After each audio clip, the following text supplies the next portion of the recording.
Nevermore is not just a school.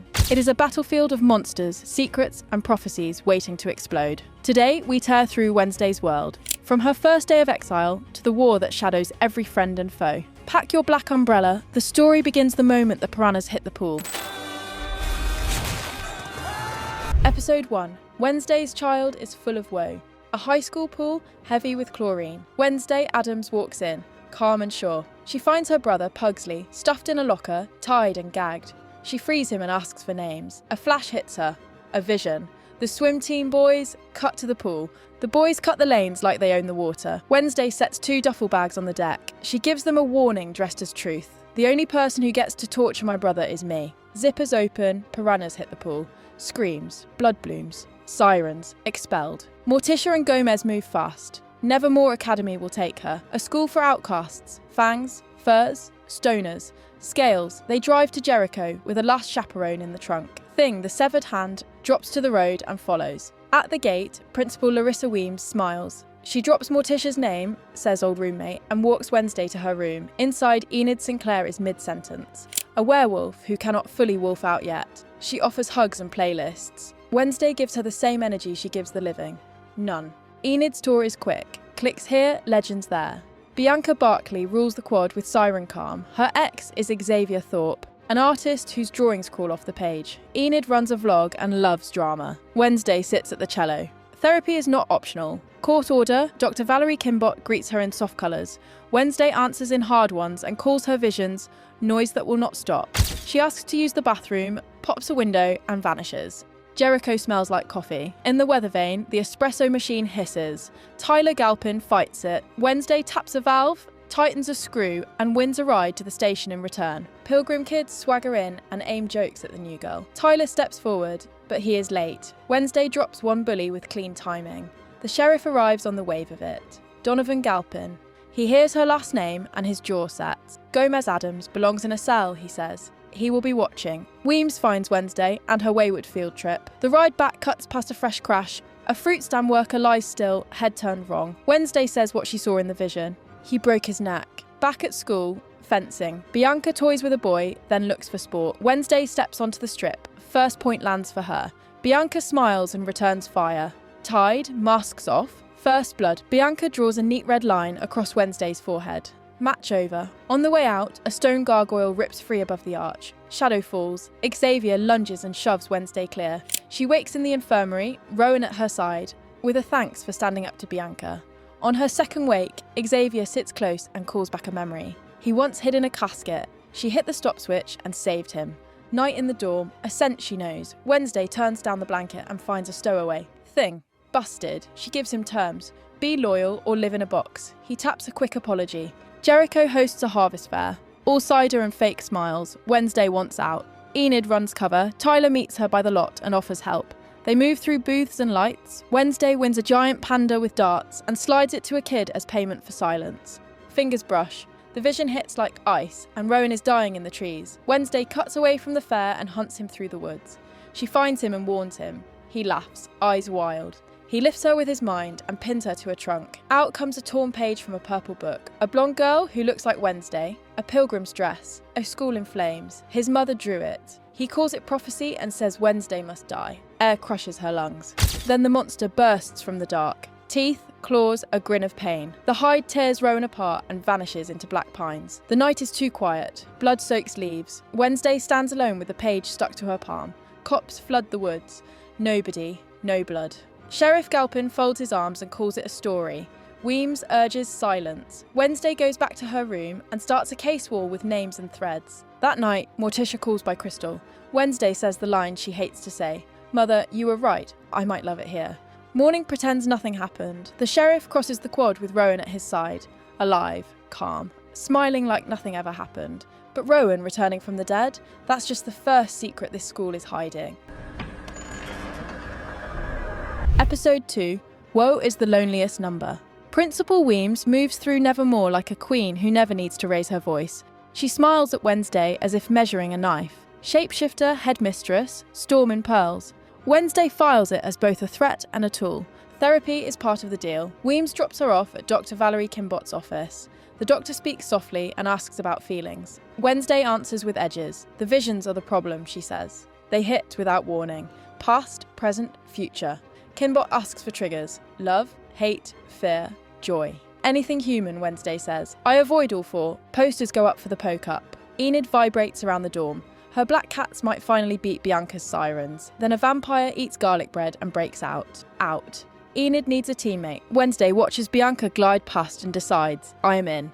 The case does not sleep. Wednesday spreads the torn page on her desk and tilts it toward the light. A watermark appears. A tiny crest in the fibres. It points her to the courtyard, to the stone po. The base hides riddles. Wednesday answers like she wrote them. Pansy, 2, Willow, ice. Last line, snap twice. She does. Stone grinds. A hidden stair opens. The tunnel tastes like dust. At the end sits a library under the school. Masks on hooks. The Nightshades. A secret club with its own rules. Wednesday walks the aisles, reads titles, touches nothing. Favours are chains, she tells herself. She leaves the way she came. Rowan is a splinter she cannot ignore. She slips into his room while Xavier showers. The floor smells like bleach. Under the bed, she finds a half mask, twin to the ones below. Knuckles on the door. Xavier answers. Bianca's voice drifts in. Jealousy. Old wounds. Wednesday lies still until the door clicks. Then she is gone. Thing earns his keep with a tail job. He follows Rowan from school to the station, fingers on a bumper. The boy ducks into the bathroom with a bag. Minutes later, an older man strolls out with the same shoes, the same bag, the wrong face. Thing clings through town until the man slips into an alley and melts into someone else. Weems steps out in his place. Shapeshifter confirmed. Cover-up confirmed. Rowan is not coming back. Race day. 4 boats take the lake. Rules are rumours. Bianca's sirens hum a note that curls under the waves. A merman surges up and flips a boat. Enid rows while Wednesday scans for movement. Thing launches off the prow with a net and bags the merman. Cheers hit like gunfire. Teams run ashore at Crackstone's crypt, grab the flag, sprint back, survive. Wednesday touches the flag and the world tilts. A blonde girl who mirrors her face. A black book at her chest. A whisper in her ear. You are the key. The image breaks. She runs. On the lake, another crew goes under. Bianca swings to cut them off. Song pouring like oil. Wednesday answers with wood and will. She rams. The sirens snap an oar and spin. For the first time in years, Bianca loses. It snaps Bianca's long winning streak in front of everyone today. Loudly. Applause is only noise. Wednesday slides to the statue, snaps twice, and drops into the dark again. This time she opens drawers, not doors. Photos. One picture stops her.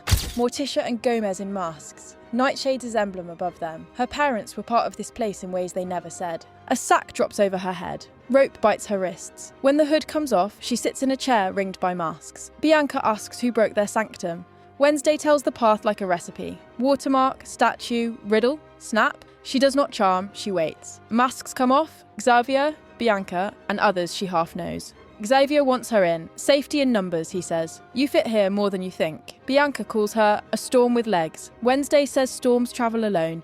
Membership is debt. Debt is leverage. She prefers knives to contracts. They cut the ropes. She shows how she's already slipped the knot. Amateurs. Before she leaves, a side shelf calls. A purple book sits behind a false back, stamped with the same crest as the watermark. The paper matches Rowan's torn page. Inside, sketches and notes in a seer's hand. She slides it into her bag and closes the shelf. Outside, cameras pop as Enid lifts the cup. Under the statue, Wednesday holds the photo and the book Rowan died to find. Weems wore Rowan's face. The Nightshades read in secret. The water here runs dark. A clock chimes. Every shadow looks awake. And while the Nightshades celebrate, Wednesday just uncovered a secret that's about to make Jericho burn. Episode 3, Friend or Woe. Outreach Day hits like a roll call for free labour. Buses hiss, clipboards snap, and Nevermore kids spill into Jericho in borrowed smiles. Wednesday and Eugene draw Pilgrim World, where the waxy grin of Mistress Arlene never melts. She guides them past dioramas of holy men and pure hearts, praising Crackstone like a saint. Protector, saviour. Wednesday tastes the word and calls it sugar over rot. She asks to see the meeting house. Closed, Arlene chirps, as if truth keeps business hours. So Wednesday mans the fudge stand and studies the map on the wall. One photo hooks her. A blonde girl, a black book, eyes that mirror her own visions. The nearby case holds a purple copy. She flips it open.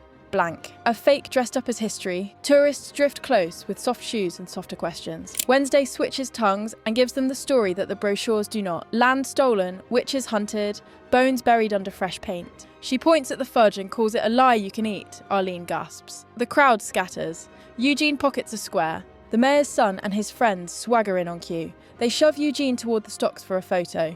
Wednesday twists a wrist, locks the bully in, and leaves him there to squint at his moral lesson. Eugene breathes again and whispers epic. Back on campus, Weems signs her up for cello at the statue reveal. Fleetwood Mac only. Wednesday nods and sharpens her rosin. She practices in the empty hall, notes echo. After dark, Thing drags a gas can to Crackstone's fountain and tucks it where the flames will look dramatic. One spark waits. The plaza fills with donors and speeches under lights. The tarp drops, the new bronze Crackstone beams. Wednesday lifts the bow and lets the first note cut clean. Thing flicks the lighter. A bloom of fire curls around the saint's metal face. Gasps, screams, phones up. Wednesday keeps playing, hair calm in the heat, a smile on her mouth. The night sours for someone else too. A homeless man near the old meeting house loads his camera for one big shot. He hears a growl, turns, and catches it on film. A jaw split with too many teeth. Claws like knives. He runs, but the woods are faster. By morning, he is a torn puzzle on the ground. The sheriff zips the bag and pockets the camera. Jericho drama does not spare the dorms. Ajax preps for a date with Enid. Towels the mirror like a pro, blinks, and forgets. One glance and he stones himself solid. Enid waits in the greenhouse until the song in her chest goes quiet. Later, she drags a fingertip down a car door. In their room, Wednesday makes space on the wall for a larger case. Photos, names, times. A beast sketched in hard lines. Motive unknown sits at the centre like a dare. Classes tick on. In art, Xavier inks a spider and it crawls off the page as if the paper breathes. Botany is a boxing ring with leaves. Thornhill smiles while carnivores creak open. Bianca and Wednesday trade right answers like jabs. Invasive species, light share, root wars.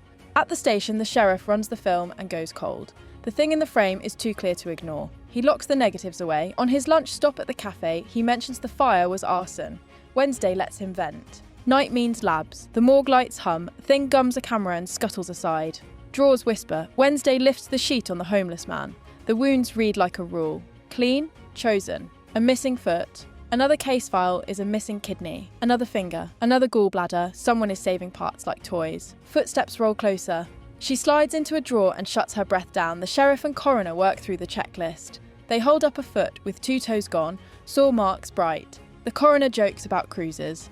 When they leave, Thing tugs the drawer. Wednesday spills into cold air and snaps a photo of the report. Back in the dorm, she pins it all. Victims in a grid, organs in a list, a map with lines between the campus, ruins and the road. Pattern, not chaos. The beast is not free. Someone points it out, it kills, and someone collects. She writes one sentence in the corner. There is a human behind the monster. At the station, the developed photos hang while the sheriff stares. Eyes, claws. He whispers that he knows that look and does not finish the thought. In her room, the cello line loops. The town hates her more tonight. Hate digs up the truth faster than love. And while the mayor praises Crackstone's statue, Nevermore students prepare for the Raven dance. But the monster has other plans. Only pain. Episode 4, Woe What a Night. Raven's talk fills the halls. The dance is in the air. Wednesday saves her breath. She wants a suspect and a lab result, not a slow spin under lights. She climbs to Xavier's studio and knocks once. He opens, paint on his hands. Canvases crowd the room. Claws and eyes frozen mid-snarl. She asks him to go to the Raven. He blinks like a truce is on the table. For her, it is a cover. If he talks, she listens. If he slips, she is close enough to see it. At the station, the sheriff is done with stories. He taps his pen and says what he wants. Bring me something that bleeds. Wednesday nods and leaves. Eugene meets her by the hives with a headlamp. They hike to the cave from the photo. Inside, damp air tastes like rust. Iron shackles hang from stone. Scrape marks rake the wall. A room for change, not a nest. In a crack, a broken claw glints. She bags it. Eugene notes time and place like a junior tech. Cold finds them outside. Wednesday decides to push the lab angle. DNA gambit, match the claw to someone at school. To do that, she needs a sample. Back to the studio. Xavier's gone. The door complains. Turpentine goes to the room. In a bucket sits a rag, stiff with dried blood, beside a sketch of the monster. She bags the rag and snaps the lid. Footsteps on the stairs. Xavier walks in and stops. He looks at her, then the bag. What are you doing? Homework, she says. He reminds her he once saved her life. She says the monster did too. The cut lands. He points at the door. Get out! The sheriff looks up when she lays the claw and the rag on his desk. Run them. He asks where she found them. Run them first. He tags both and sends them out. He can smell the weight of blood. Back on campus, the gym glows like a candy box. Banners hang, lights spin, speakers hum. The Raven is here tonight. The Hand is 10 steps ahead already. It types an invite to Tyler and drops it in a tip jar. Meet me at the dance. It also steals the black dress from a window and folds it under Wednesday's bed. When Tyler knocks, Wednesday expects Eugene. She opens the door and stops. Tyler stands with a small box. The dress waits on the chair. A gift from a thief with taste. She puts it on. Black silk, clean lines. She looks like a storm that learned to walk. They arrive late. Heads turn. Enid clutches Lucas. Bianca watches Xavier watch Wednesday. Miss Thornhill smiles at the punch. The song starts slow, then kicks hard. Wednesday moves like the music is a blade only she can hold. Arms snap, shoulders cut, toes map a grid. The room forgets to talk. Phones come up. At the edge, Xavier tries small talk with Bianca. It dies fast. Old Hurt sits between them. He says he's fine. He is not. They dance because standing still makes the ache louder. Outside, a tanker rolls in. Jericho boys snake a hose into the pipes. Inside, sprinklers cough to life and dump red paint from the ceiling. It floods the floor and coats gowns and suits. Screams, laughter, slips. Wednesday taps a drop to her tongue and frowns. Paint, not blood. A vision hits like a fist. Eugene, woods, flame in the cave. He is running. The thing is faster. She bolts from the floor. Tyler calls after her and loses her in the hall. Branches whip her face as she runs. Heat presses close. The cave burns. Eugene's voice cracks in the smoke. She pushes through the scrub and sees him fall. The hide hits him hard and tears claws across his chest. It turns once, then vanishes into black trees. Wednesday drops to her knees. His glasses lie in ash. His blood soaks the leaves. She yells for help and presses both hands to the wounds. Stay with me. Stay. Blue lights paint the trees as sirens rise. Ms. Thornhill appears breathless. She pulls off her coat and helps press bandages. The sheriff crashes through the brush and calls a unit. They lift Eugene and carry him toward the path. His hand slips from Wednesday's sleeve. At the edge of the trees, the sheriff looks at Wednesday and then at the blood. He wants to say, I told you. He does not. The ambulance doors slam. The lights fade toward town. She walks back alone with smoke in her hair. The dress is ruined. The night is done. She writes one line on the board in heavy ink. I should have been there tonight. The Raven dance ends in blood, and now the Addams family reunion crashes into Nevermore with a police escort. Oh my god! Episode 5, You Reap What You Woe. Parents' Weekend opens with rain and rehearsed smiles. Black umbrellas dot the path while families pose. Morticia and Gomez glide from the car. Pugsley drags a tackle box. Lurch carries the luggage. Principal Weems meets them at the stairs. Smile firm, suit sharper. Old roommates, old history, politeness with edges. Compliments arrive like velvet knives. Wednesday watches and files each cut. In the office, Morticia turns to a yearbook and finds her photo missing.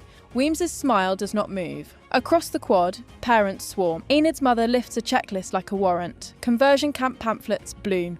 Enid says no. On a bench, Bianca waits alone until her mother appears with a morning song bracelet and a script. Bianca keeps her face still. Wednesday stays close to Morticia and asks for facts. The old case file drops with dust and a story the town prefers. Garrett Gates, a Raven dance, a sword, an arrest. Back then, Mayor Walker wore the badge and wrote the ending. The picture plays, lanterns, music. A boy falls from the rafters. Garrett cracks the floor. Young Gomez holds a blade, panic in his eyes.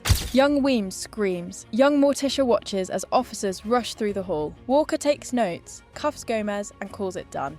Now again. Gomez laughs and fixes his mustache. Accident, he says. Wednesday hears air in the story and leans in. Therapy is a detour. Dr. Kimbot smiles at the Addams family. Pugsley misses his sister. Gomez beams. Wednesday lays down photos, not feelings. Weems ends the session. At the cafe, Sheriff Golpe answers a call. The coroner is gone by his own hand, and his note says he doctored the Garrett report. The sheriff drives to Nevermore and arrests Gomez in front of his parents, in plain sight. The past opens like a trapdoor. Wednesday stands at the bars.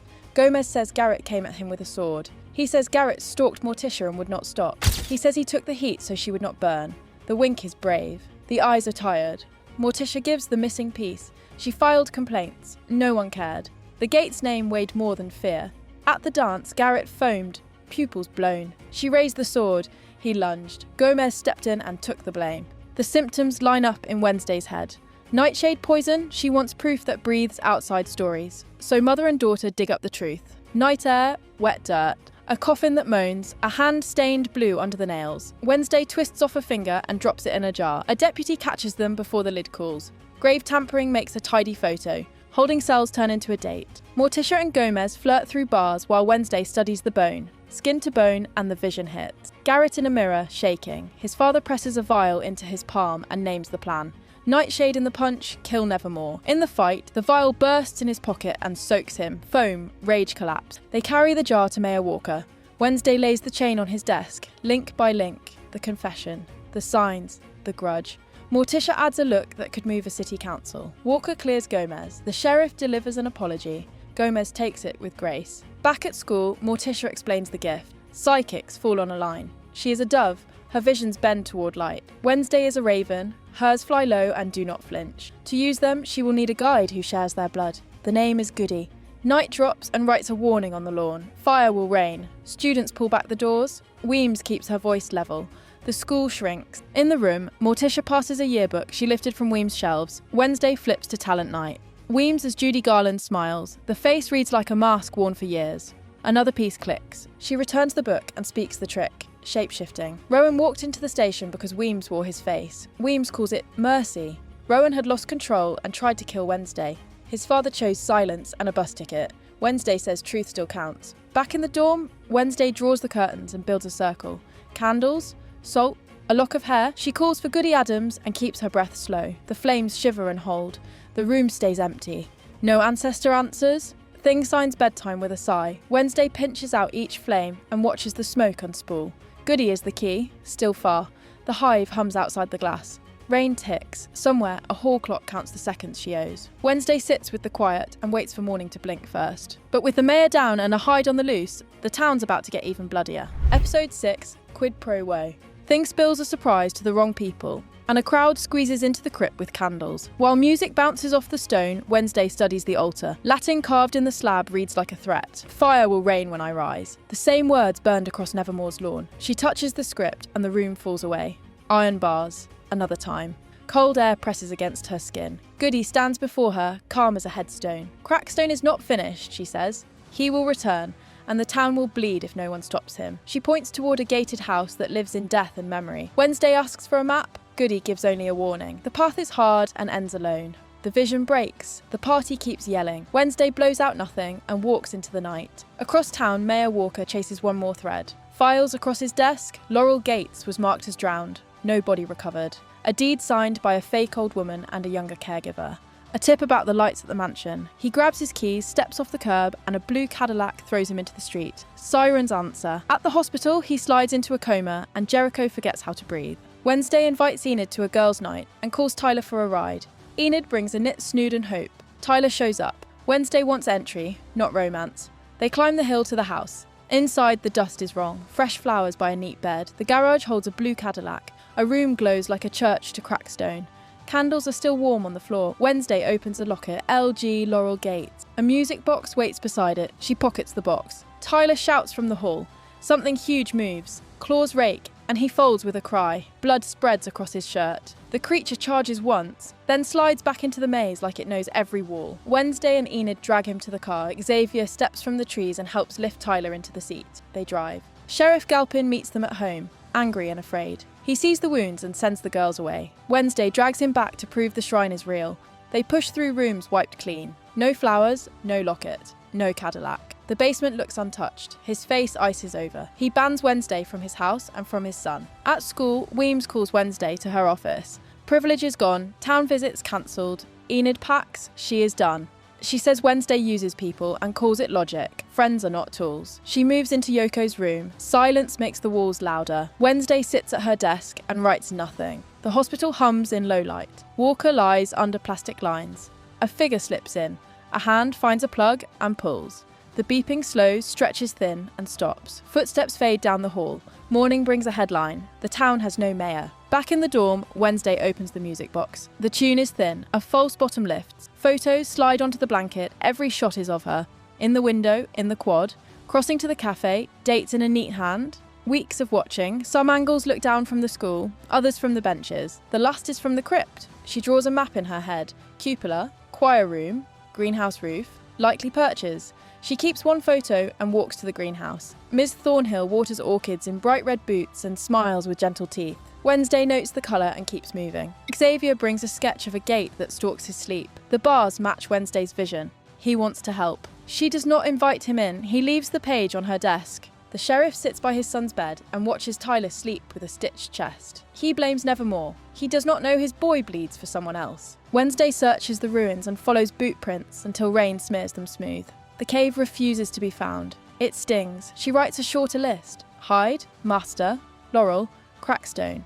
Late, she returns to the crypt. The banner still hangs. The candles are gone. She sets the music box on the altar and turns the key once. Notes echo. She tells the empty air she's listening. Then she locks the box and lets sleep come. Morning brings police cars to the gate. Phones appear. Weems says the right things. Wednesday slides the photos into a folder and hides it under the mattress. She looks at Enid's empty bed and looks away. Thing pats her sleeve and retreats under the blanket. Wednesday lets him stay. And with the mayor dead, Laurel Gates isn't hiding anymore. Episode 7, If You Don't Woe Me By Now. Morning, and a grin steps out of the trees. Uncle Fester, all ozone and trouble. He hugs Wednesday like a crime he missed, raids Eugene's hive for honey, and studies the monster photo. One nod. Hyde, he says, like naming a pet. Classic jaw, blank eyes, bad news that likes to smile. A label's not proof.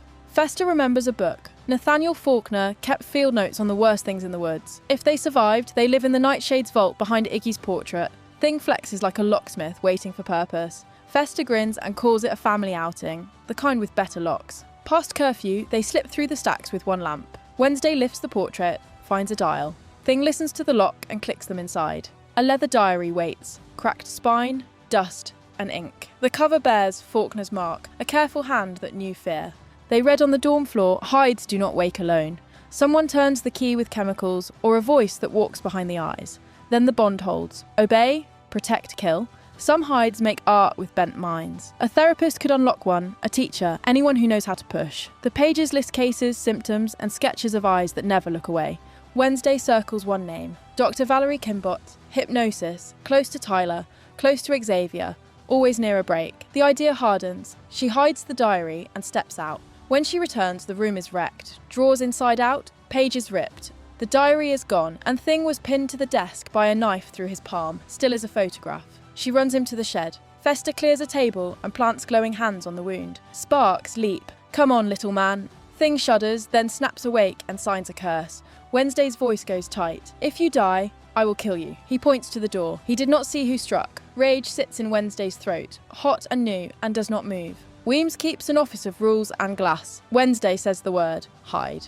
Weems blinks. History says Hides were banned after a killing. Faulkner died studying one. Bring evidence that stands after sunrise, Weems says. Wednesday says start with Kimbott. Weems does not promise. Her face stays smooth, unreadable. A clock ticks too loudly, in that silence. So she knocks on Kimbott's door, tea and soft colours. Wednesday lays her chain on the table, Hyde on film.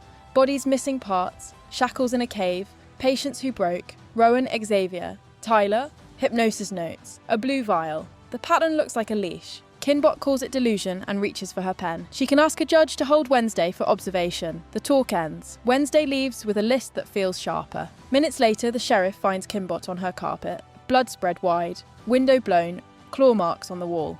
No witness, only a body, and a clock that says Wednesday was close but not there. Back at school, Xavier steps out for air. Deputies wait in his studio with boxes. They lift a trunk lid and pull out nails for a coffin. Rowan's inhaler, Eugene's glasses. Photos of Wednesday from the bushes. A dirty knife. He says planted. The sheriff cuffs him anyway. Wednesday watches and does not look away. Enid swings into the dorm, angry, then sees Thing bandaged. Who did that? Hyde, Wednesday says. Who is Hyde? Wednesday holds the name like a blade and keeps it for one more hour. That night, the weather vane glows. Tyler wipes the counter and tries to be soft. Is the band still on?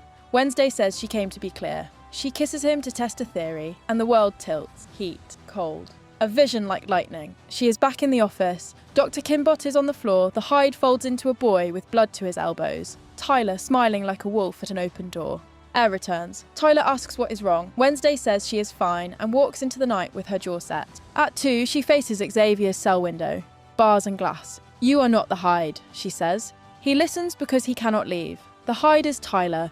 He calls her poison and turns away. She takes it and goes. Fester packs at dawn. He kisses Thing and pockets honey. Hides never move alone, he says. Find the hand that turned the key. Then he slips away. Wednesday sits with the board and prints one more label. Confirmed, Tyler is the Hyde. The master is still a blank, silent and closed, waiting in the next room. Closer than she likes, and Laurel Gates is about to open that door. Episode 8, A Murder of Woes. Wednesday decides talk is done, then leads Tyler into the woods and chains him to a chair. The Nightshades hover until the tray of tools scrapes. Bianca cracks. Yoko follows. They run for Weems. Wednesday stays and tells Tyler the truth she sees. He denies, pleads and smiles, all in one breath. She says pain makes Hyde speak. Footsteps burst through the brush. Deputies break the circle and drag her out. At the station, Weems signs her away. Expelled. Wednesday keeps her eyes on Tyler. He asks for a word alone and lets the mask fall. Every kill felt like a spark, he says. I loved the fear. When the sheriff steps back in, Tyler turns soft again. The order stands. She leaves tomorrow. Weems will not meet her eyes. The sheriff will not meet the past. Tyler watches through the glass, and only she catches the smile in the reflection. Small and proud, like a scar he refuses to hide. She does her rounds like a soldier. Bianca, keep the Nightshades ready. At the cell, she faces Xavier. I was wrong. Tyler framed you, and I helped him do it. He turns his face to the wall. In the infirmary, a beep sounds. Eugene wakes and remembers the cave fire. A black coat, red boots. Wednesday files the colour. Only one teacher walks the grounds in those. Greenhouse light turns leaves to glass. Miss Thornhill trims white oleander and smiles. Wednesday lays the case down. Laurel Gates never drowned. She took a new name, took a job here, and used a Hyde to hunt. The mayor got close and died. Thornhill listens, then drops the smile. She calls for Tyler. He enters and becomes Weems in a blink. The real Weems orders an arrest. Thornhill lifts a needle. Nightshade poison turns Weems blue. The body hits the tile. The shovel finds Wednesday's skull. Stone, cold, and a blood moon. Crackstone's crypt, chains on her wrists. Laurel sets bones in a pattern and slices Wednesday's palm. Blood fills a sign cut in the floor. Stone splits. Joseph Crackstone rises in his pilgrim coat. He calls her Goody and drives a blade into her stomach. She falls. He strides to the school. Laurel follows with a gun. Goody kneels beside her in the red light. Use the talisman. Let me cross. There will be a price. Wednesday nods. Goody takes the wound and the pain. The skin seals. Goody fades. Wednesday stands and runs. On the lawn, the moon finds Enid.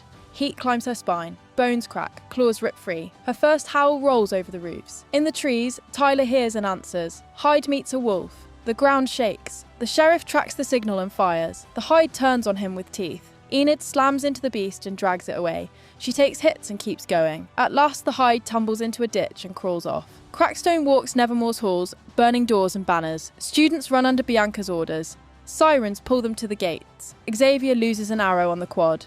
Crackstone lifts a hand and sends it back. Wednesday steps in front and takes the shaft in her shoulder. She pulls it free and pushes Xavier toward cover. His staff pins her. Bianca slips in and sticks his back. He whirls.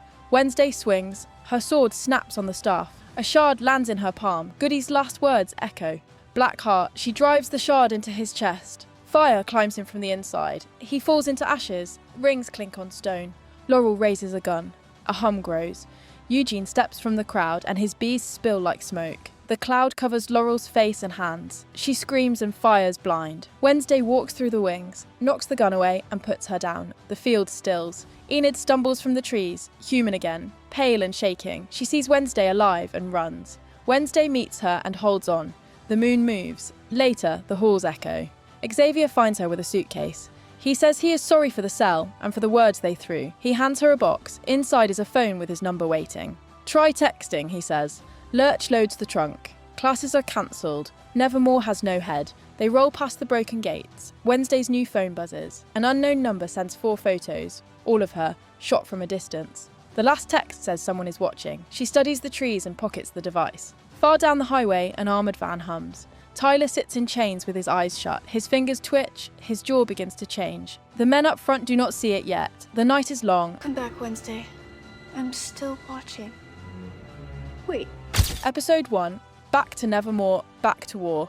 A basement in Kansas. Porcelain dolls ring a table while a man ties knots with slow care. Wednesday sits in a chair, gagged, eyes like winter. The killer tilts a doll that looks like her. She nods at a cracked puppet on the shelf and mumbles through cloth. The puppet blinks. It is Thing. He springs. The chair tips. Wednesday slips a wrist free and cuts the rest with a shard. The man swings a wrench. She ducks, rakes his knee and drives him into the shelves. Thing loops twine around his wrist. Wednesday levels a knife, then stops. A vision hits. Crows swarming. A bowling ball thuds on tile. Black tears slide. She cuffs him with his own chain and is gone before sirens arrive. Cut to the iron gates of Nevermore. Banners crack. Phones lift. Students chant her name. She keeps walking. Bianca glides in and clears a lane with 2 soft words. Give her air. Principal Barry Dorr arrives with a show smile. He thanks her for saving the school and says the Founders Pyre will return. A grand fire to unite outcasts and honour her. Wednesday hears the capital letters and gives a nod that means no.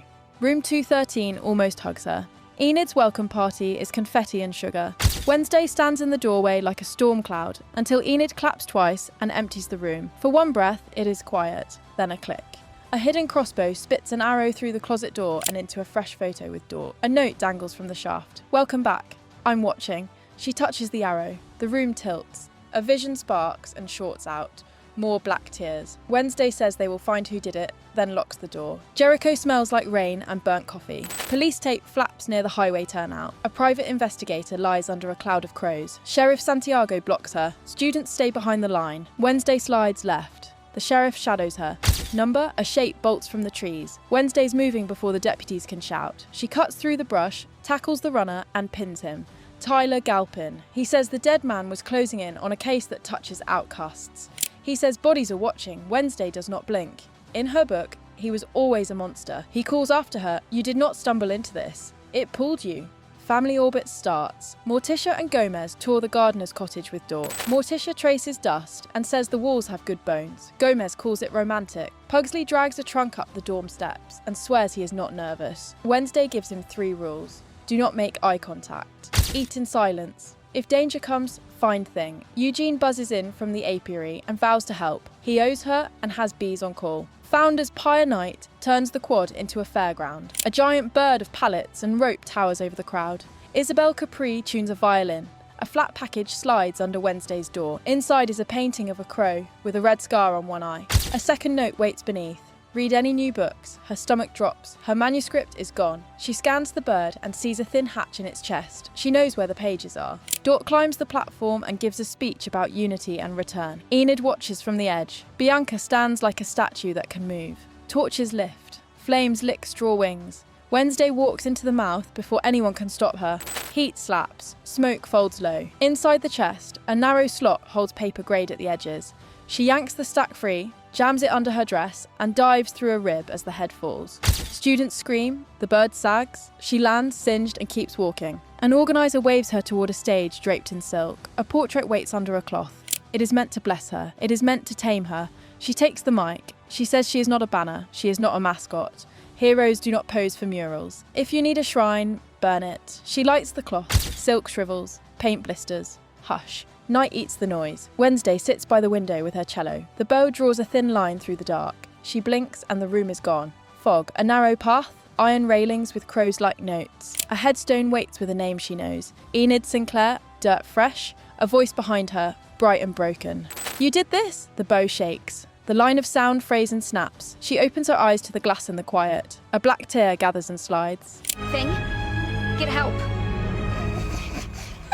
Episode 2. Pranks, plots and a clock tower noose. Morning lands heavy. Morticia sits on the edge of the bed and studies the dried stains under Wednesday's eyes. She names it with a steady voice. Psychic burnout. Push a gift too far and the body leaks. She asks for Goody's book to shield her daughter for a while. Wednesday folds her hands and says no. She will not hand over a guide she did not choose. Morticia tells her to slow down. Wednesday stands and reaches for her boots instead. The school wakes to prank day. Alarms bleat like goats. Pies fly past gargoyles. Enid arrives with a paper crown and a hug that Wednesday ducks. Ajax promises a proper date and then stones himself in the mirror by mistake. Enid laughs so she will not cry. Down by the bee shed, Pugsley shows his new secret. He hides a zombie he calls Slurp. Tame, he swears. A slurp burps honey across Eugene's shoes. Wednesday says a pet should not crave brains. Pugsley says it is fine. It is not fine. Wednesday reaches for a vision and gets only heat. She grips a rail and waits for the flash, but nothing comes. Black tears bead and fall. Worst time. Worst place. Enid offers a sleeve. Wednesday wipes her face and calls it dust. They both know it is not dust. She tries again with a ring, a doorknob,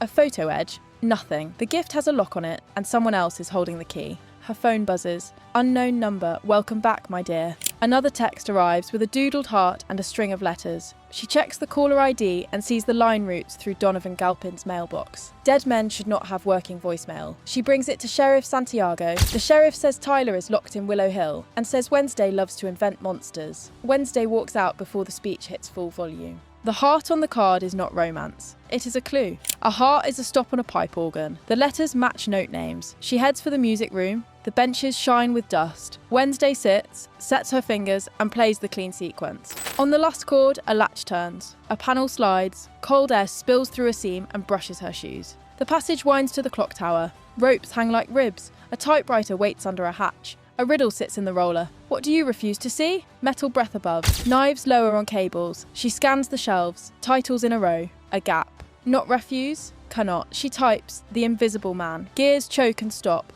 Knives are held inches from her face. She lets her hands stop shaking. Footsteps scrape behind a pillar. Dust shifts. A girl appears as if the air remembers her shape. Agnes, a student who bends light and vanishes in daylight. She says she built the game because Wednesday never sees her. She swears she is not the stalker, only a fan with bad ideas and decent wiring. She blackmailed a few kids to install the rig. Then she holds out a phone wrapped in tape. Donovan Galpin's. Found in a vent. No thanks given. Back on the quad, prank day keeps its rhythm. Lockers puke foam. Benches moo. Wednesday walks by with a taped phone in her pocket and a new line of questions. She runs the call log. Numbers loop and vanish. She pockets the note and the photo and keeps moving. She listens for a step she cannot place. The one that dodges the light and hides in noise. Out on the road, a transport van rattles toward Willow Hill. Inside a cage, Slurp sways and drools. The driver stops for coffee and forgets the rear lock. Slurp rocks forward, tests the latch and slips out. He follows the smell of sugar to a practice lot and meets a driving instructor who once yelled at Wednesday. The man lifts a cone to shoo him. Slurp grabs his wrist and feeds. The cup falls. Sirens build. Enid hears the call and goes still. Ajax reaches for her hand. She pulls back. Wednesday keeps walking and files the scene. Someone is shaking the board. First, a thief who points at a bonfire, then a clock tower noose that stops for a book title. Now, a zombie is out of a van at the exact hour the school looks away. None of this is random. It feels planned, patient, and close to home already. At lights out, Bianca knocks once and asks if she is safe. Wednesday says yes. It is not true. Crows shift on the roof as the bell strikes midnight. Far away, in a room that smells like bleach, a hand writes 3 words on a clean page and presses a red thumbprint below them. Play again, witch. Lois. Episode 3. Camp Jericho, games, jewels, and a dead man's phone. Morning sits heavily on the cottage. Wednesday lifts floorboards, taps stones, and checks the chimney throat for hidden shelves. She wants a line to Ophelia and to Goody, some key that steadies her visions. Morticia watches from the sill, with hands folded. That book wounds the unready, she says. I will not hand you a blade to fall on. Wednesday asks again. Morticia's smile is kind and firm at once. I had a sister who chased whispers until the whispers chased her. I will not repeat it. The air cools between them. Pugsley asks if zombies have dreams. After breakfast, Morticia walks Wednesday through a herb path toward a stone marked Ophelia. Some gifts arrive slowly, she says. Learn to wait. Wednesday pockets the word and decides she will not. On the quad, Principal Dort hunts allies. He finds Bianca under the elm and pitches the gala. Wear the crown, light the room. Open wallets, save the term. Bianca hears the old hook under his new voice. Morning Song was once called that trick devotion. She says she will think, and means she will watch him harder. Buses growl toward Camp Jericho. The outcasts spill out with coolers and flags. A second convoy skids in, Phoenix cadets. Double booked, says their lead, Kruger. Wednesday draws a line with 10 words. One game decides it. Steal the enemy ball, plant it on the tower, the winner keeps the camp. Whistles snap. Cadets surge with noise and cheap smoke.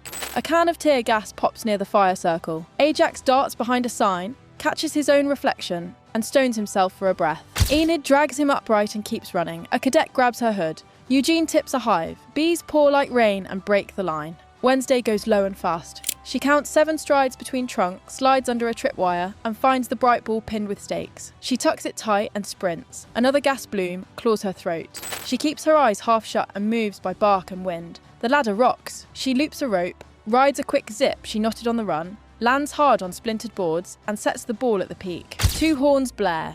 Outcasts cheer. Kruger writes her name in a small black book. While the teams bicker, she slips into trees and follows a private map. Donovan's box had a word that would not let go. Bullpen. It matches an old photo with a bull skull above a door. She finds the cabin off a blind bend by the creek. Inside, walls vanish behind maps, rosters and bus routes. Milk crates hold files. Tabs repeat one phrase. Outcast, status unknown. A folder waits on a chair. Front label reads LOIS. She opens it. Each missing kid sits beside a second sheet stamped Willow Hill. Some sheets carry an X, others carry a question mark. Notes mention sedatives, implants, aversion drills, and transfer vans. Someone had a method, then a net, then a rhythm to pull from both town and school. She shoots photos, resets every page, and steps back into the trees. The creek sounds like whispering when the wind shifts. Dusk warms the tents. Morticia arrives with 2 masks and 2 sabres. One match, she says, blindfolded, first to break the glass heart. If you win, you get the book. If I win, the book burns.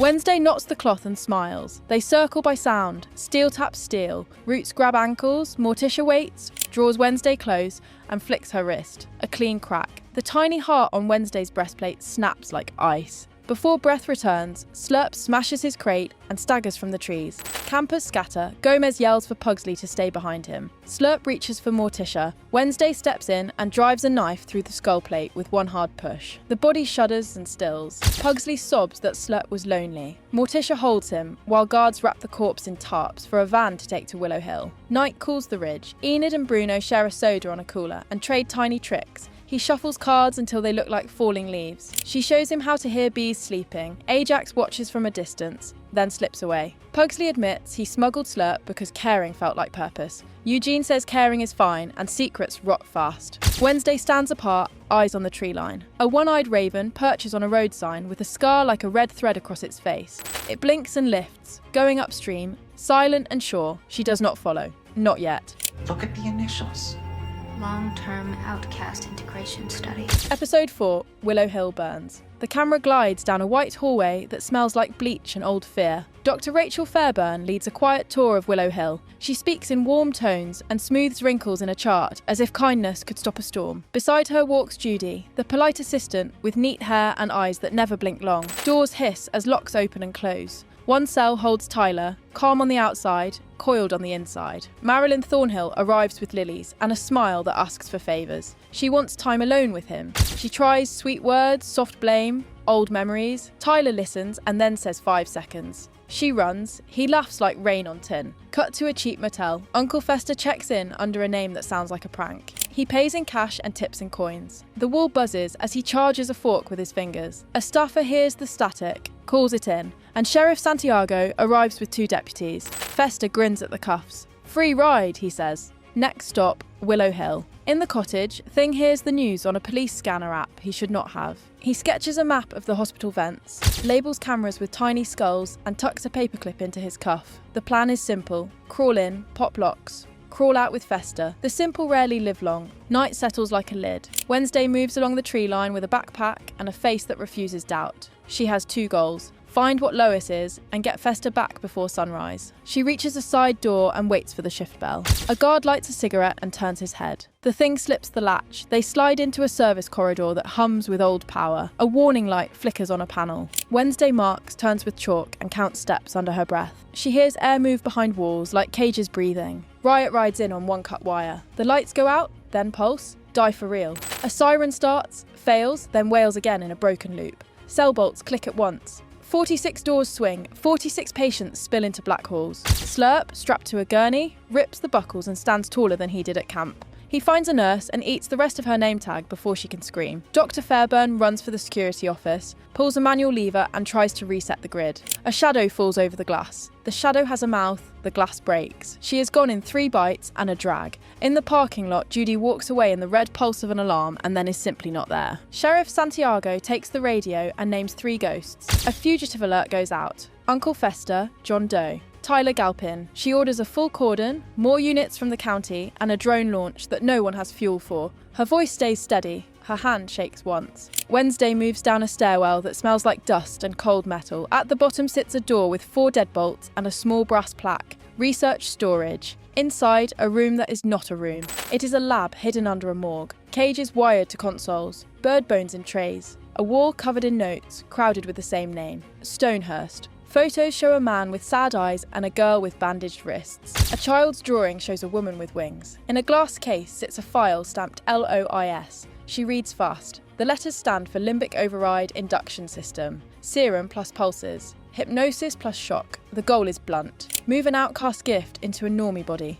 The side note is worse. Subject J stable at last. Hybrid status, full command of corvid flocks. She sees Judy's neat hair in a photo with a birthday cake. Footsteps pad above. The breakers kick, then explode as Festa finds a lever and feeds a storm into it. Sparklers race along the ceiling and die in smoke. Freed patients pour down the stairs. Some laugh, some cry, some sing old songs. In the crush, Laurel Gates slips a cuff, scoops up her lilies and ghosts past a curtain of steam. Wednesday and Laurel meet eyes through the wire mesh. Two paths, two fires. They break apart without a word. Wednesday steps back, closes the file and tucks a page inside her jacket. A shape fills the doorway and blocks the light. Tyler is half boy, half threat. His smile is the soft kind that hides a blade. He looks at the cages, then at her, then at the page in her pocket. "You took my picture," he says. He moves toward her with 2 steps and changes before the 3rd. The Hyde stands where the boy stood. The claws flash, the swing lifts her and throws her through the nearest window. The glass bites. Gravel tears her palms. She lies on the ground and tastes dirt, copper and rain. In the staff garden, petals float in a puddle. Laurel backs away with her hands up and a voice like sugar. Tyler gives her 5 seconds. He does not need 6.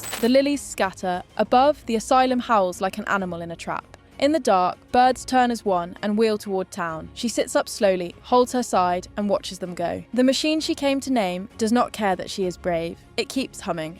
And that assumes the recipe for Thornhill's brew is correct. Episode 5. Graves, Guides, and a Body Swap.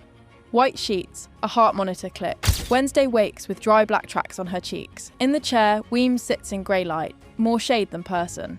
Her voice is calm. "Power without discipline devours itself," she says. "Balance." The door opens to nurses and the image thins. Wednesday swings down and reaches for her boots. At Willow Hill, cameras blink while Judy faces the press. She calls the blackout an accident and says the hospital will close for a short time. Patients will be moved and staff will be reassigned. She blots tears and smiles for flashes. Sheriff Santiago waits with a folder. 46 out, 43 back, she tells her team later. Not an accident, a plan. Back at Nevermore, a black car rolls through the gate. Grandmama Hester steps out in velvet and calls the school charming. The way people talk about a crypt. Principal Barry Dorr meets her with a grin that does math. He sells a memorial march for the lost. A wall of names, candles, and Hester very large. Hester laughs. Death already has her money. Bianca listens from the steps, jaw set.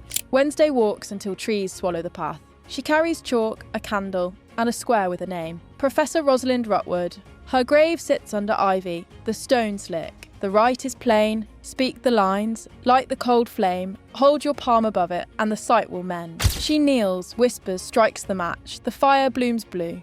She sets her hand and breathes. Leaves rustle. Enid runs up the path, voice shaking. "Wednesday, stop. You cannot do this alone." The words cut the focus. Her hand jerks. The blue light snaps and steals the air. The ground tips. Both girls drop. Crows lift. They wake on wet grass under the wrong sky. Enid sits first and sees pale hands in black cuffs. She gasps in Wednesday's voice, slaps palm over her mouth. Wednesday opens her eyes inside Enid's freckles and stands in the too sunny. A phone screen shows the truth. They test names, steps, faces, and swallow the panic. Switch back fast, hide the mistake. Enid, in Wednesday's body, walks like a tightrope walker and forgets to blink. Bianca stops her with a question. Enid tries a glare and grows a smile instead. Agnes fades in near a stair and tilts her head, puzzled. In the cottage, Morticia pours tea and looks through. She says, "My little storm," and the wrong daughter answers, "Yes, mother," in a tone that rings. The cup rattles once. Morticia says nothing more. Wednesday in Enid's body hits the quad and leaves dents. She hugs too hard. She opens a locker and the door comes away in her hand. Bruno brings flowers and a soft plan. She answers in 5 flat words. It lands like a verdict. Later, she tries a book compliment and sounds like a judge. Ajax waves from the path, then stares. Enid is smiling, but the smile shows teeth. Music room. Professor Capri tunes a viola by touch. Wednesday asks about Hyde's in a voice that is not hers. Capri studies the eyes, not the face. She speaks of one she loved. He broke free of a master, but he died free. Some female Hydes can live without a leash, she adds. They learn to ride the wolf. In the high window, a thin figure slides past. Outside, a second Hyde moves on the roof. Francis is back in cold silence. Rumours race. Judy calls donors. Dork prints programmes. The memorial march will end in the quad with white roses and a wall that has gaps where the uncounted should be. Hester tries on a black hat and checks the lens. Bianca meets her in a stairwell and holds silence long enough to sting. Then she asks for her phone. She needs to call her mother. Daughter appears and smiles like a lock. Bianca walks away empty-handed. Night presses in. The play continues.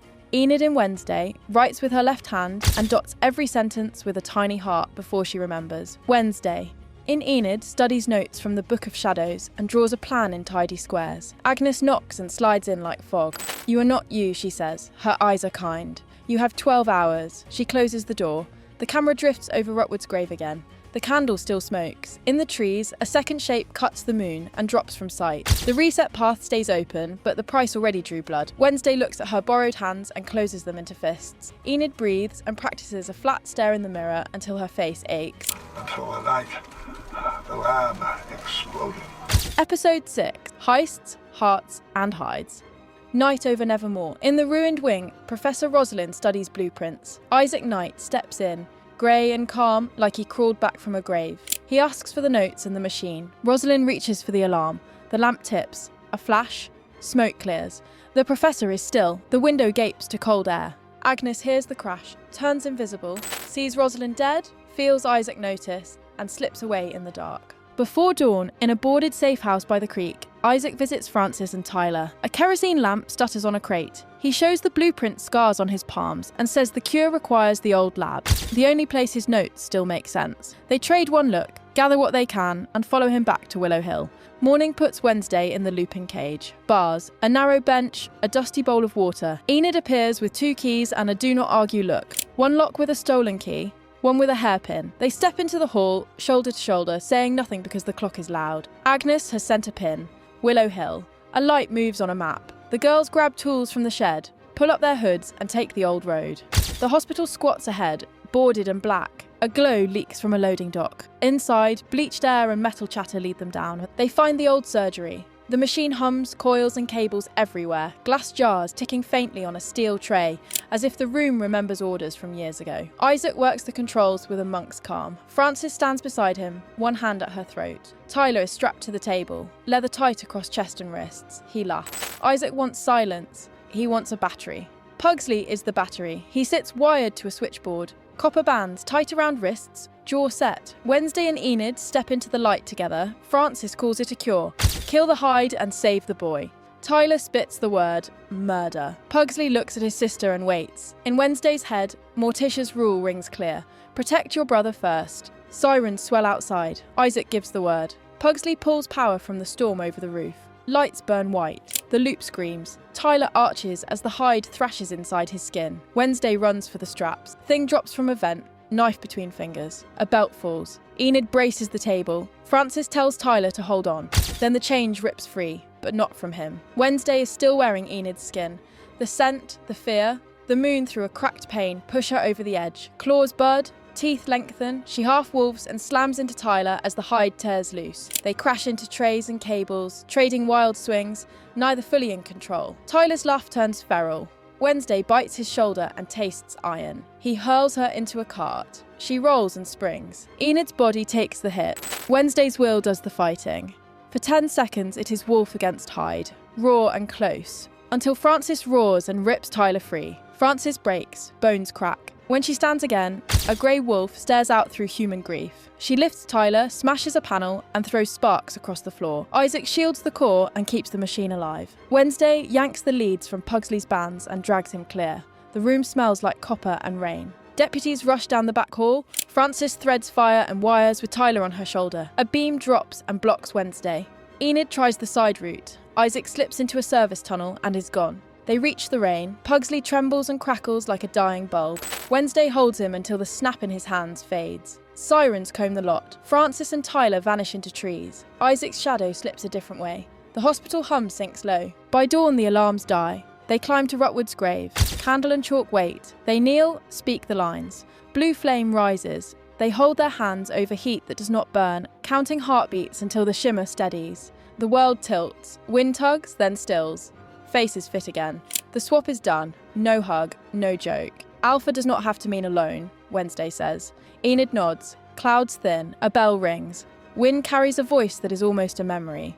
Weems patient as ever. A debt is owed, and Addams will pay it. The words reach Wednesday at the edge of the stones. She shuts her notebook, breathes once, and walks toward whatever asks for blood next now. We didn't speak again. Spare me your saccharine stroll down memory lane. Episode 7, Gala Night, Stone and Sirens. 15 years ago, a Florida bar hums with bad neon. Young Dort buys a beer for a broke actor named Gideon. He talks about a bright morning for lost people, a banner for them to gather under. He names it Morning Song and crowns Gideon its face. The bar claps once, then goes quiet. Now Dort has a bigger room and colder eyes. He wants money, power and applause. Gabrielle, Bianca's mother, becomes his lever. He hides her in his house and calls Bianca with a soft threat. Help me or your mother pays. He also courts Grandmama Hester. He brings flowers that smell like varnish. A gala will show unity, he says. A speech will open hearts. A signature will move her fortune into Nevermore. He rehearses his smile in every window. Wednesday hears enough to spot the lock. If Dort plans to face a siren, he will wear armour. She and Agnes shadow him and see him tap his vest each time Bianca passes. A small coral pocket watch rides there. It blocks siren sway. It is the key. They plan on breath and timing. Agnes turns invisible and bumps him near the trophy case. He checks the pocket. Good. The thing spills punch on his cuff. He looks down. Wednesday wipes the stain and lifts the chain. The watch is warm, buzzing like a trapped fly. Behind the curtain, she presses it into Bianca's hand. For the first time all week, Bianca breathes easy. The hall fills with donors and parents. Lights bloom. Banners creak. Dort takes the stage and spreads his arms. He praises the students and their bright future. He points to Hester and calls her a legend. When he beckons Bianca up, she moves smoothly, chin high, fear tucked deep. She faces him, voice steady on the mic. Tell them everything. He blinks. She repeats, stronger. Tell them everything. Without the watch, his guard is gone. Words spill. He admits he revived a dead tradition to sell the school to rich eyes. He admits he grabbed Gabrielle so Bianca would perform. He admits he made a deal with Gideon to split gift, used Morning Song as a mask, then killed him when he asked for more. The room freezes. Hester's jaw sets. Phones rise. Gasps ripple everywhere. Dort lunges and clamps Bianca's arm. Ajax is already moving. He drops his glasses, meets Dort's stare, and Stone climbs skin like frost. Dort locks mid-snarl, hand on Bianca, and the hall whispers. Above them, a tired hook groans. The chandelier sags. Wednesday shouts. Bianca rolls clear. The fixture snaps loose and crashes down. The stone statue shatters in a heavy crack. Dust blooms. Shards skitter. Silence stretches. Then noise pours in from every side. A violin screams as it falls. Someone prays. Someone laughs because they are afraid. Police arrive fast. Sheriff Santiago sets a perimeter and pushes cameras back. Ajax and Bianca guide Gabrielle out of a side door. Hester stands straight and calls for a pen. She will fund the school, she says, but she signs under two names. Morticia Addams, Gomez Addams. Wednesday asks for it that way and waits until the ink dries. Hester gives her a dry smile. Half respect, half warning. The gift is theirs in stone. Wednesday watches the ink sink and folds her arms. The cost shows at once. Pugsley is gone. His chair sits empty, a plate of cake untouched. Eugene runs in from the yard, pale. A hand map lies on the floor. A torn glove stinks of ozone. Lightning, Wednesday follows boot prints to the door and a smear on the step. Outside, the wind smells like a storm that has not started yet. Morticia waits in the cottage when Wednesday returns. The old story is ready. In Iago Tower, Isaac built a machine to pull the Hyde out of Francis. It needed power that no wall socket could give. Gomez tried to help. He can call lightning when the storm agrees. Isaac strapped him down and reached for all of it. The surge lit the night. The blast saved Francis and burned out Gomez's gift. We buried what was left under Skulltree. Wednesday opens her hands. Isaac walks again. He needs a battery. He needs a lure. Pugsley can call lightning on a dry day. Isaac took him. The past did not die. It learned to hide. She steps back into the dark. The rain starts. The gala music fades behind the doors. In the wet dirt, small prints skip twice and smear into a drag. She lowers her head to the wind, hears a far roll of thunder and starts to run. Episode 8, Midnight Hands, Hearts and a Howl. Skulltree waits in the rain. Wednesday steps into the roots with her lantern low. Isaac is already there. Thing taps bark twice. Now, Tyler keeps to the shadows, jaw tight, afraid to move. Wednesday speaks first. Give me my brother. Isaac smiles and talks about cures and debts, about the night he burned out Gomez for Francis. Tyler flinches. Thing leaps from a knot and slashes Isaac's wrist. Sparks crawl over a grafted seam and die. Isaac whips a cable and knocks Thing from the trunk. The lantern rolls. Isaac shows his upgrade. From his sleeve, a second wrist clicks open. Wires twitch. A pale heart beats in a jar at his belt. He lifts his palm, soil shivers, roots unknot. Ground opens. Wednesday draws her blade and moves in fast. He is faster. The cable loops her ankles. Her knees hit mud. She cuts twice. He yanks hard. The knife falls. Tyler steps forward and says her name. The hide wants out. The boy holds it back. Isaac points at the hole. Earth takes Wednesday to the chest. He lowers a plank and a lid. Thing claws the dirt and finds wood. One hand against a hill. Full moon clears the cloud. Enid hears it from far off. She stands at the loop-in pen. Choice is simple. Save her friend or save herself. She unlocks the door. She whispers sorry to the moon. Bones crack. Fur runs like fire.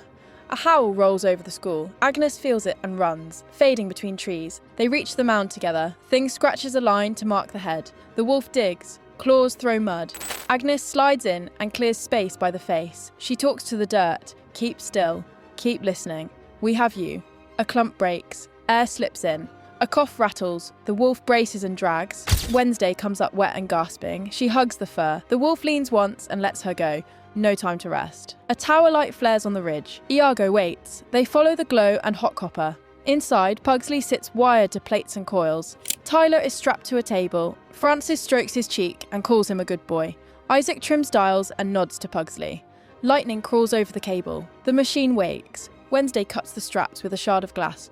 Morticia appears at her side. Sleeves wet, eyes dry. Francis sees it and breaks. The hide comes in a rush. Brown fur and teeth. A scream that shakes dust from beams. Tyler breaks too. Hyde meets Hyde in the centre. The crash kicks the rig into the wall. The roof coughs up fire. Morticia pulls Pugsley free and holds him hard. Wednesday yanks a coil from the mount. Sparks bite her hands. The machine howls and blows. Heat slams them both to the floor. A slice of the roof tilts and falls. Francis slides with it and drops through the smoke. She does not rise. Smoke and alarms fill the room. Isaac walks in with the jar, heart pumping.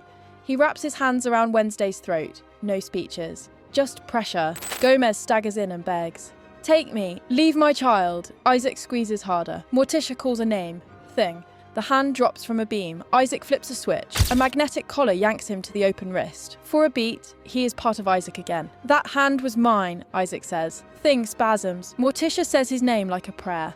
He rips himself free in a spray of sparks, then climbs Isaac like a rope. 5 fingers bite. He drives into the panel at Isaac's ribs, digs and pulls. The jar rattles loose. The wet heart slips free.